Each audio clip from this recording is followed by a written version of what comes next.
Professor Ram Gopal Yadav.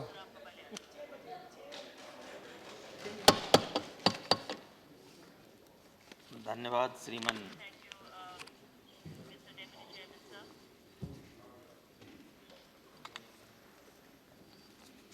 Rail budget जो है वो देश की आम पब्लिक के दृष्टि से बहुत महत्वपूर्ण होता है, क्योंकि ये इतना महत्वपूर्ण मंत्रालय है कि प्रतिदिन करोड़ों लोगों का वास्ता इससे पड़ता है। करोड़ों 14-15 में इनका जो ईयर बुक है उसके हिसाब से लगभग 82 करोड़ लोगों ने यात्रा रेल से की।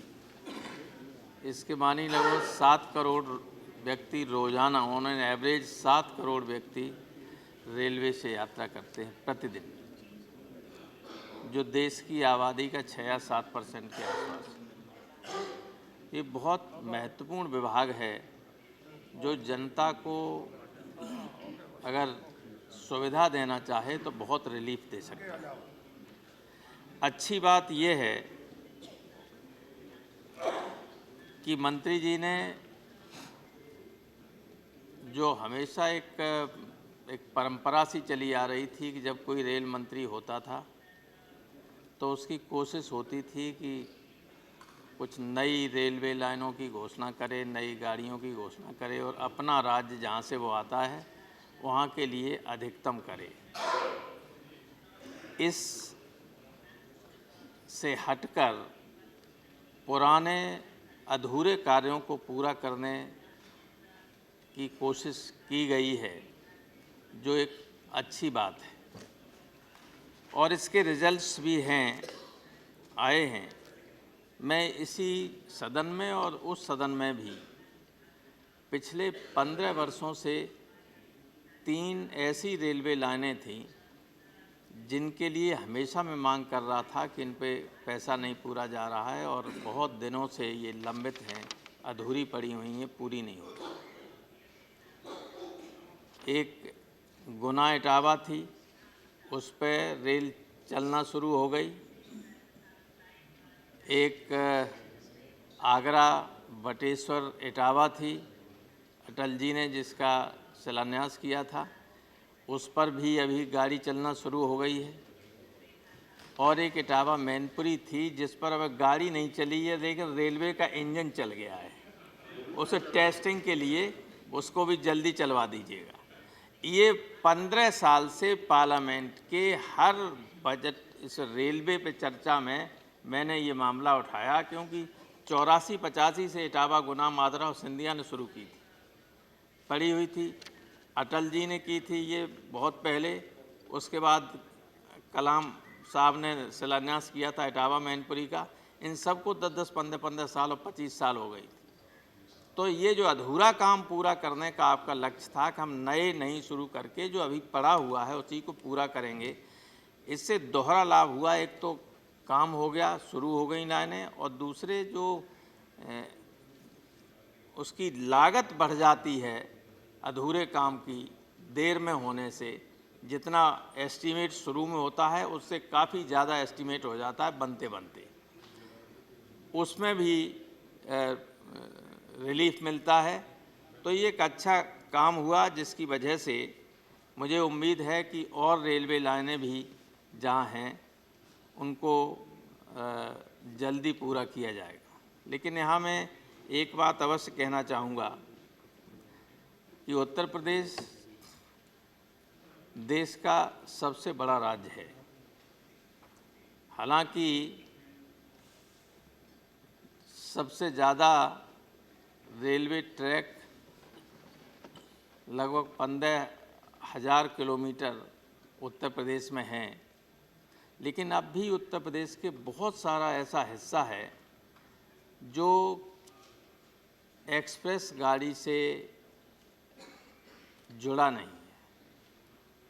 बहुत सारा ऐसा हिस्सा है जहां अगर आप ट्रेन से जाना चाहें तो पहुंच नहीं सकते। डिस्ट्रिक्ट हेडक्वार्टर्स है, जैसे हमारे यहाँ एटा है।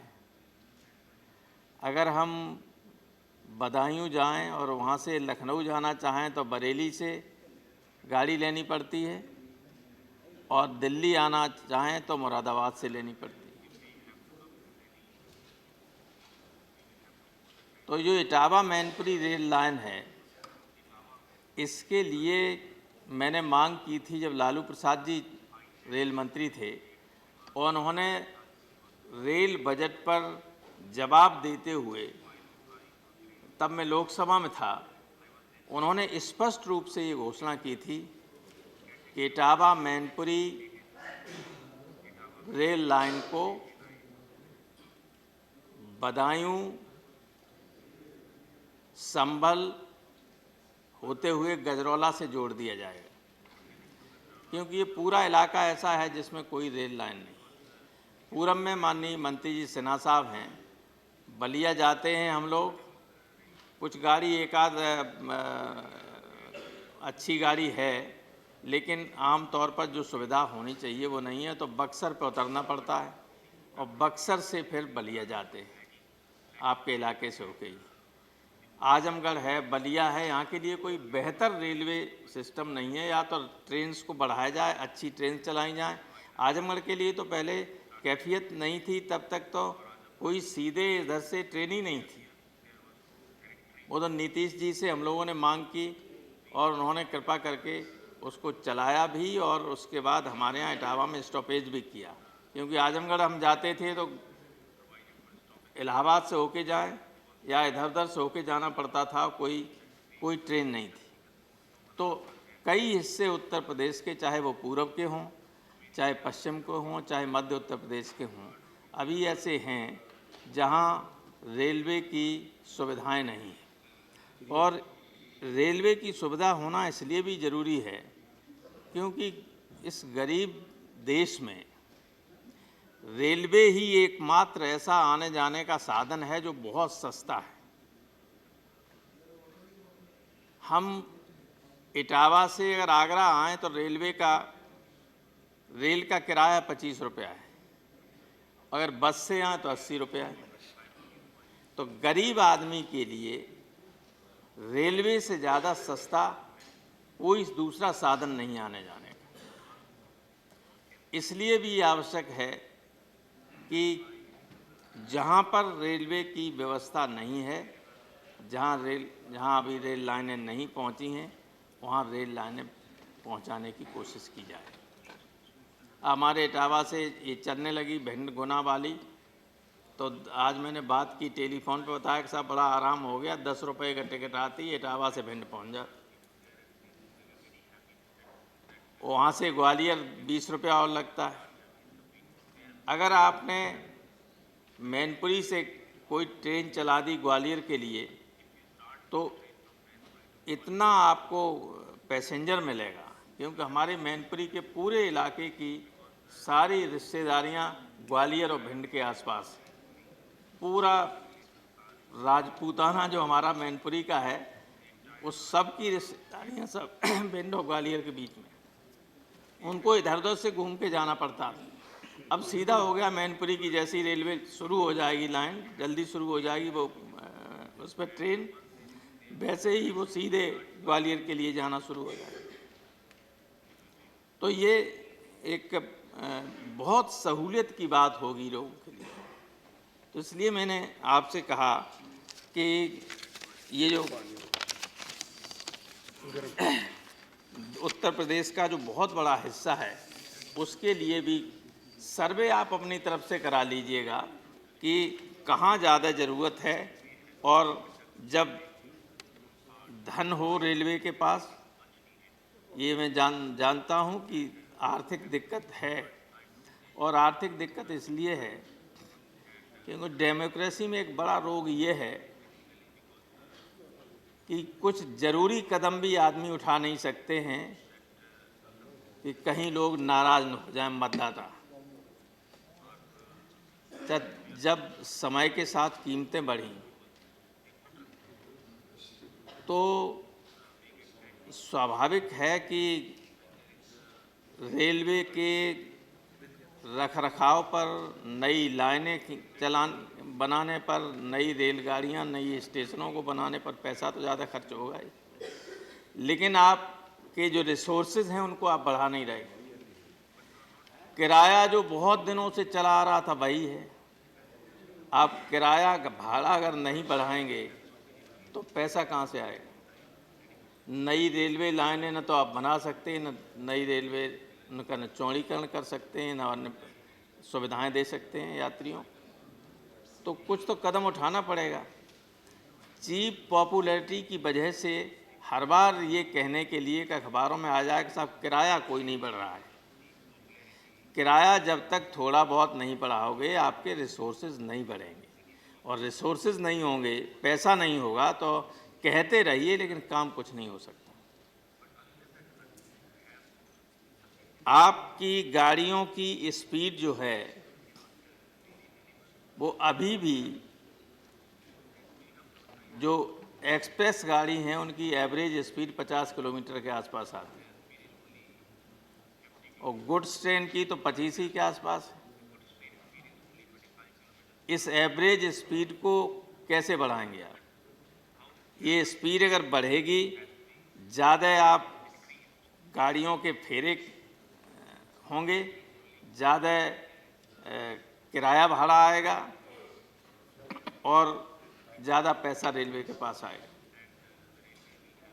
तो इसके आपको कौन सी टेक्नोलॉजी अख्तियार करेंगे, कौन सा तरीका अख्तियार करेंगे, ये आप और आपके इंजीनियर बेहतर जानते हैं। उसको करने की कोशिश कीजिए, क्योंकि दुनिया में जो दूसरे देश हैं वहाँ की रेलवे की जो एवरेज स्पीड है वो हिंदुस्तान से बहुत ज़्यादा है, जबकि सबसे बड़ा दुनिया का नेटवर्क रेलवे का हिंदुस्तान के पास है, सबसे बड़ा। जहाँ तक सुविधाओं का सवाल है, रेलवे में 2-3 चीज़ों पर बहुत ध्यान देने की ज़रूरत है। एक तो स्टेशनों की हालत बहुत ख़राब है। स्टेशनों पर जो सफाई होनी चाहिए वो आपको नहीं मिलेगी। यहाँ तक कि जो वेटिंग रूम है फर्स्ट क्लास के, उन वेटिंग रूम के में आदमी नहीं बैठ सकता है, क्योंकि उनमें जो टॉयलेट्स हैं उनकी बदबू वेटिंग रूम में जहाँ बैठे हुए लोग हैं वहाँ तक आती है। इसलिए लोग प्लेटफॉर्म पर अगर बैठने के लिए कुछ बेंचेस वगैरह हैं तो बैठते हैं, और नहीं तो खड़े रहते हैं। बैठने की बड़ी दिक्कत दिल्ली में तो अब तो कुछ लग गई बेंचेस, वरना मुझे तो अक्सर जाना पड़ता था, और कई बार तो ट्रेन आती है वहाँ पे बिल्कुल कोई छाया भी नहीं होती, और गर्मियों में बिल्कुल सवारियों को इंतज़ार करना पड़ता है धूप में। बैठने के लिए कुछ नहीं, कोई बेंच नहीं। अब कुछ बेंचेस हैं, लेकिन सारे स्टेशनों की स्थिति ऐसी है, यात्रियों को इंतज़ार करना पड़ता है। या तो फिर आप ये कीजिए कि आपकी रेलवे बिल्कुल डॉट टाइम पर छूटे और उसी टाइम पर जिस पे आना हो उस वक्त आ जाए, तो आदमी को इंतज़ार ही नहीं करना पड़ेगा, तो भीड़ नहीं होगी स्टेशन पर। इस दूसरे देशों में स्टेशन पर भीड़ क्यों नहीं होती? पश्चिमी देशों में चले जाइए, 1 मिनट इंतज़ार नहीं करना पड़ेगा। आज 10:05 पर ट्रेन जानी है तो 10:05 पर जाएगी, तो आदमी 10 बजे पहुँच जाएगा, 5 मिनट अपना इधर उधर घूमेगा, गाड़ी में बैठ के चला जाएगा। यहाँ पता चला कि 10 बजे गाड़ी जानी है और आदमी पहुँच गया 9 बजे और गाड़ी जा रही है 4 बजे, किसी को पता ही नहीं चलता है। हवाई जहाज़ में आप बैठते हैं तो बता देते हैं कि हम वहाँ पर मौसम ख़राब है इसलिए इतनी देर विलम्ब से चलेंगे, लेकिन रेलवे वाले नहीं बताते। मैंने एक बार पूछा कुछ अधिकारियों से, स्टेशन मास्टरों से, तो उन्होंने कहा अगर हम ये बता देंगे कि 4 घंटा लेट है तो ये सवारियाँ पैसा वापस करके चली जाएंगी, इसलिए नहीं बताते। लेकिन वो इसलिए बता देना चाहिए क्योंकि इंतज़ार करके आदमी थक जाता है।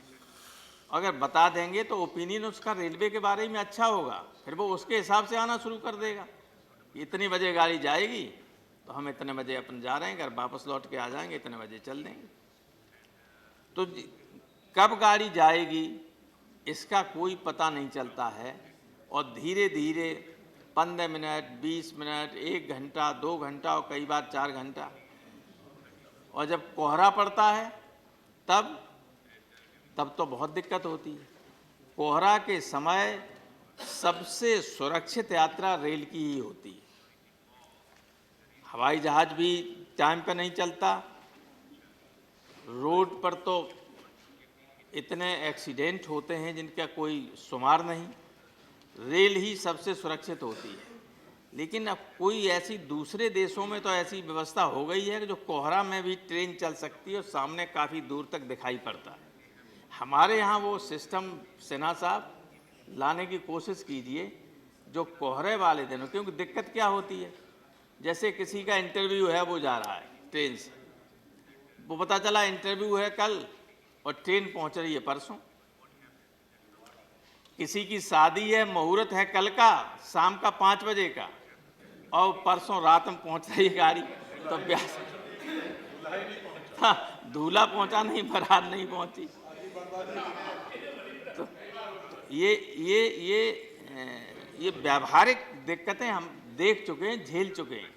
इसलिए मैं कह रहा हूँ कि वो सिस्टम है, जब सिस्टम दुनिया में कहीं भी उपलब्ध है तो वो हिंदुस्तान में क्यों नहीं हो सकता है। कुछ मामले आपका तो ये इतना इम्पोर्टेंट विभाग है, ये इतनी व्यवस्था कर सकता है पैसे की, जिसका जनरल बजट से अलग बजट पेश होता हो, अपने आप में कितना महत्वपूर्ण है। कोई कल कहें कृषि विभाग वाले का हमारा साहब अलग बजट होना चाहिए, मैं उसका कमेटी का चेयरमैन रहा, कई बार कुछ एक्सपर्ट्स ने कहा कि साहब इसका अलग बजट होना चाहिए, तो नहीं हो सकता है, रेलवे ही को हो सकता है। तो रेलवे को कोहरा में गाड़ी चल सके और नॉर्मल स्पीड पर चल सके, इस तरह की कोई व्यवस्था लाइट को ठीक करने की और होनी चाहिए, क्योंकि उससे ज़्यादा सुरक्षित और कोई चीज़ नहीं होती है कोई भी यात्रा कोहरे के दौरान। कैटरिंग जब से कोई कौन सा कॉरपोरेशन है, इसने ये कैटरिंग जब से आपने दे दी है, इससे दिक्कत ये हो गई है कि ये जो शताब्दी एक्सप्रेस में कभी कभी, अब तो एक्सप्रेस भी बन गया तो मैं कम जाता हूँ, वरना मैं हमेशा या तो पूर्वा से जाता था या शताब्दी एक्सप्रेस से इटावा जाता था। शताब्दी एक्सप्रेस जब उधर से आती है तो 10-11 बजे यहाँ पहुँचती, खाना मिलता है, उस खाना को अगर खा लूँ मैं तो अनिवार्य रूप से बीमार हो जाऊँ। इससे मेरी राय ये है कि इसको निजी हाथों में इस कैटरिंग को देना चाहिए। अलग अलग जगहों पे अलग अलग किस्म के लोग होंगे, बढ़िया किस्म के लोग होंगे, वो ठीक उसके भोजन की सप्लाई कर सकते हैं, बना के दे सकते हैं। एक ही एजेंसी को जो दे दिया गया, अच्छा अब चाय की दिक्कत हो गई ट्रेन स्टेशन पर, कहते हैं कि नहीं चाय कोई, पहले जो चाय बनाते थे प्राइवेट लोगों को आपने दिया हुआ था, वो नहीं बना सकते। चाय पीने जाना है तो नीचे चाय स्टेशन से नीचे दूसरी जो प्राइवेट दुकानें हैं बाहर, वहाँ से चाय मंगाइए तब दीजिए आके, आपका कोई मिलने वाला है तो ये अजीब सिस्टम हो गया था। लालू जी कर गए थे मेरे ख्याल से, उसी वक्त हुई थी। तो ये नहीं होना चाहिए, निजी हाथों में ये दीजिए, कुछ लोगों को रोजगार भी मिलेगा और बेहतर खाने पीने की व्यवस्था होगी कैटरिंग।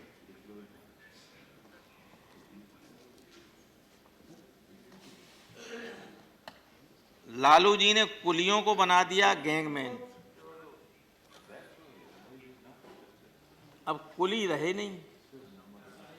हमारे यहाँ तो हमारे इटावा स्टेशन पे एक भी कुली नहीं, तो कुलियों को कुछ व्यवस्था कीजिए। तमाम ऐसे यात्री होते हैं जिनको मान लीजिए कोई बुजुर्ग दंपत्ति है, वो सामान है उसके साथ में वो उतरते हैं, वो सामान लेके नहीं जा सकते बाहर तक, जहाँ रिक्शा मिले या गाड़ी हो बाहर, तो कोई कुली उपलब्ध नहीं, नए लाइसेंस दिए नहीं आपने, तो पता चला है कुली की जगह कोई दूसरी व्यवस्था कर रहे हैं, लेकिन वो हो जानी चाहिए जिससे लोगों को राहत मिले।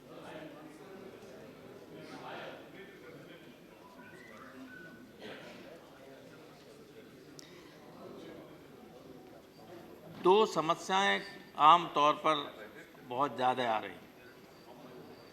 एक तो रेलों में, ख़ास तौर से दिल्ली से कानपुर के बीच में जहर खुरानी की बहुत समस्या है। बहुत यात्रियों को जहरीला पदार्थ खिलाकर वो यात्री के रूप में ही लोग बैठ जाते हैं, यात्रियों के साथ उनसे मिलजुल जाते हैं, चाय पीते साथ में और पता नहीं क्या चीज़ मिला देते हैं, क्या टच कर देते हैं उसमें कप में ही, कब पिएगा थोड़ी देर बाद बेहोश हो जाएगा, उसको लूट के चले जाते हैं। कई बार तो लोग मर भी जाते हैं, जहर खुरानी ये है समस्या। और इसके लिए आपको जो जीआरपी और आरपीएफ है, जीआरपी और आरपीएफ इनका समन्वय होना चाहिए और थोड़ी सी तादाद हर स्टेशन पर इनकी बढ़नी चाहिए और कुछ लोगों को रहना चाहिए उसमें मूवमेंट में, ट्रेनों में भी। लेकिन दुर्भाग्य ये है कि जीआरपी जो राज्यों की गवर्नमेंट रेलवे पुलिस होती है, उसमें जो सबसे खराब किस्म के लोग हैं वो भेजे जाते हैं।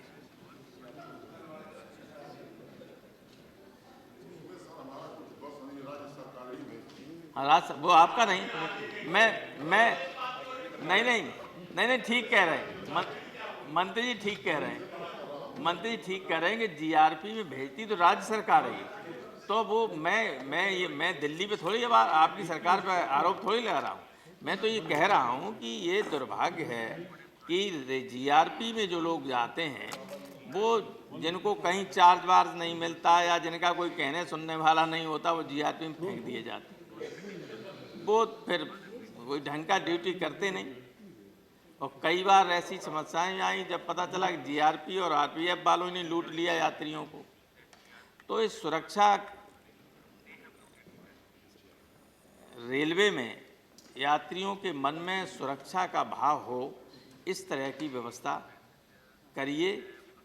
कोई सख्त आरपीएफ का आपका जो डीजी हो, और राज्य सरकारों को भी चिट्ठी लिखते रहिए। जीआरपी में के लोगों में अगर उदासीनता पाई जाए तो राज्य सरकार को, राज्य को चिट्ठी लिखिए, मुख्यमंत्री को चिट्ठी लिखिएगा, डीजीपी को चिट्ठी लिखिए। इस तरह से जीआरपी के लोग ठीक तरीके से काम नहीं कर पा रहे हैं। आपके पास बहुत बड़े तादाद में प्रॉपर्टी है रेलवे लाइनों के किनारे, और किनारे ही नहीं, बहुत अलग दूर दूर भी है। हमारे यहाँ इटावा में जब पानी आया करता था रेल इंजनों के लिए, पुराने इंजन हुआ करते थे जिनमें पानी भाप वाले स्टीम इंजन, तो नहर से पानी आता था तो रिजर्वायर बीच में था। एक रिजर्वायर था जो लगभग 2 एकड़ में होगा। अब वो ज़मीन जो है 2 एकड़ वाली, अब वो बंद हो गया आना। वो करोड़ों रुपए की ज़मीन है। मैं एक उदाहरण दे रहा हूँ आपको, उस पर लोग कब्जा किए ले रहे हैं सब। रेलवे के किनारे तो आपने घेर ली है कुछ, लेकिन रेलवे के किनारे भी मेरा अपना इटावा में जो मकान है, उसके थोड़ी दूर पहले रेलवे की ज़मीन थी, उस पर लोगों ने कब्जा करके मकान बना लिया। हमने कंप्लेंट की 1-2 बार, वो अधिकारी उनका गया, फिर पता नहीं उसने पैसा ले लिए क्या ले लिए, लोगों के मकान बन गए। अब वो जो रिजर्वायर वाली ज़मीन थी वो बेशकीमती ज़मीन है, उस ज़मीन पर भी कब्जा होने वाला है। उस पर बहुत सारी लकड़ी, शीशम के पेड़ ये सब थे, वो तो सब एक भी नहीं, अब की मैं गया देखा वो सब कट गए। अब उस पर भी कब्जा होने वाला है। तो ये सारे देश में हो रहा है। तो आप अपनी ज़मीन को या तो उसको बचाइए या उसका उपयोग कीजिए। अगर आपके काम की नहीं है तो उसको बेच भी सकते हैं, बहुत बड़े पैमाने पर धन भी मिल सकता है रेलवे को। लेकिन धीरे धीरे ज़मीन की ये रेलवे की जो बहुत कीमती ज़मीन है, उस पर लोग कब्जा कर रहे हैं।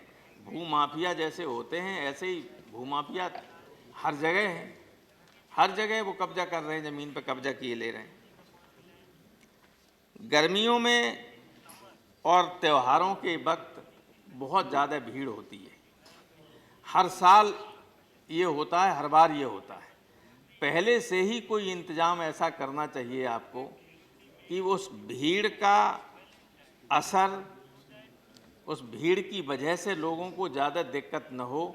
गाड़ियाँ कितनी बढ़ानी पड़ेंगी, कितनी एक्स्ट्रा चलानी पड़ेंगी गर्मियों में, इसका इंतज़ाम आपको करना चाहिए पहले से। Please conclude. Please conclude. 2-3 minute और लगेंगे। श्रीमान, सबसे बड़ी समस्या ये है कि जो गरीब आदमी है, जो जनरल बॉगी में चलते हैं, उनकी संख्या बहुत ज़्यादा है, लेकिन रेलवे में उनके लिए स्थान बहुत कम है। मैंने पहले भी कहा है कई बार कि 80% स्थान तो 20% यात्रियों के लिए है रेलवे में, और 20% स्थान 80% पैसेंजर्स के लिए है। नतीजा ये होता है कि ट्रेन में घुसना मुश्किल हो जाता है, डिब्बे में भूसे की तरह लोग भरते हैं। आप अगर जाएं 4 बजे नई दिल्ली रेलवे स्टेशन पर, जब पूर्वा एक्सप्रेस छूटती है तो AC फर्स्ट का डिब्बा है, उसके आगे 2 जनरल बॉगी, पुलिस वहाँ RPF और GRP के लोग लगते हैं डंडा लेके, तब वो लाइन लगा के उसमें लोगों को बिठालते हैं और तमाम लोग छूट जाते हैं। पता चला कि माँ बैठ गई, बच्चा नीचे रह गया, अब वो पहुँच ही नहीं पा रहा है वहाँ तक। ये जाने कब से सिलसिला चला आ रहा है। तो कुछ तो ट्रेनें ऐसी चलाइए जो बिल्कुल जनरल बॉगी जिनमें हों, जिनमें आम आदमी जो ये रिजर्वेशन के पैसा नहीं दे सकता, जो रिजर्वेशन नहीं करा सकता, और रिजर्वेशन में बड़ा भारी घपला है। एक बार मैंने आगरा से शताब्दी से रिजर्वेशन कराया तो पता चला कि हमारा वेटिंग में नंबर है 200 कुछ। तो मैं गया, 200 कैसे हो जाएगा? तो जब ट्रेन में बैठा तो वो डिब्बा खाली था पूरा। तो मैंने पता किया है, और मैंने एक बार PAC की मीटिंग थी, कमेटी का मेंबर था, तो मैंने जो इसके जनरल मैनेजर थे उनसे कहा कि एक ऐसा क्यों होता है। कई बार ऐसा होता है जब कंप्यूटर में फीड कर देते हैं पहले से ही कि इतना नंबर है, तो जो सामान्य यात्री होता है घबरा जाता है कि हमारा तो नंबर नहीं आ पाएगा, तो कुछ पैसा दे आएगा, हाँ आपका कन्फर्म। इसको भी देखना पड़ेगा, जो रिजर्वेशन वाले घपले को।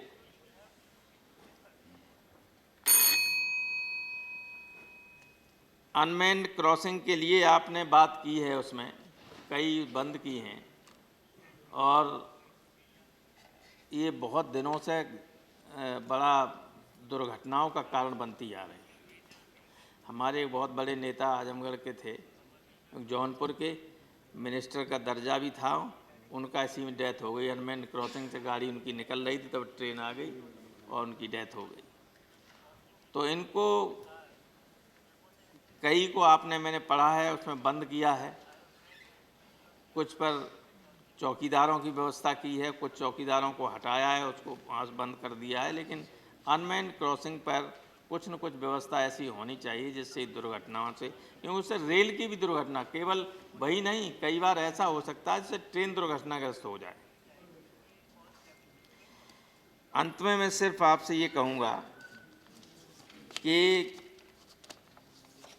जो हमारे उत्तर प्रदेश की तरफ थोड़ी सी निगाह बनाए रखिएगा। आप तो उत्तर प्रदेश से ही आते हैं, प्रभु जी है नहीं यहाँ, नहीं उनसे कहता कि उत्तर प्रदेश की तरफ कृपा बनाए रखिएगा। जो इलाका ऐसा है जहाँ कोई ट्रेन की सुविधा नहीं है, जिसका मैंने जिक्र किया, एटा है, बदायूं है, आजमगढ़ बलिया की तरफ है इलाका पूरा, जिसमें बढ़िया ट्रेन चलाने की व्यवस्था करवा दीजिएगा। इटावा मैनपुरी रेल लाइन को अगर आपने बढ़ा दिया बदायूं तक, और बदायूं से संभल होते हुए गजरौला, हमारा संभल लोकसभा क्षेत्र है, तो मुझे उससे हमदर्दी बहुत है और आवश्यकता भी है वहाँ की। इसलिए मैं आपसे अनुरोध करूंगा कि इसको भी, जो लालू जी ने घोषणा की थी बजट के भाषण में, आप पढ़ लीजिएगा। रेल मंत्री यहाँ घोषणा करे लोकसभा के उसमें जवाब देते हुए बजट स्पीच पर, और उस पर सर्वे तक न हो, ये बहुत ही दुखद बात है। इन्हीं शब्दों के साथ ओके, मैं अपनी बात समाप्त करता हूँ। ओके। आपको बहुत बहुत धन्यवाद। Thank you. Thank you very much. Very positive suggestions and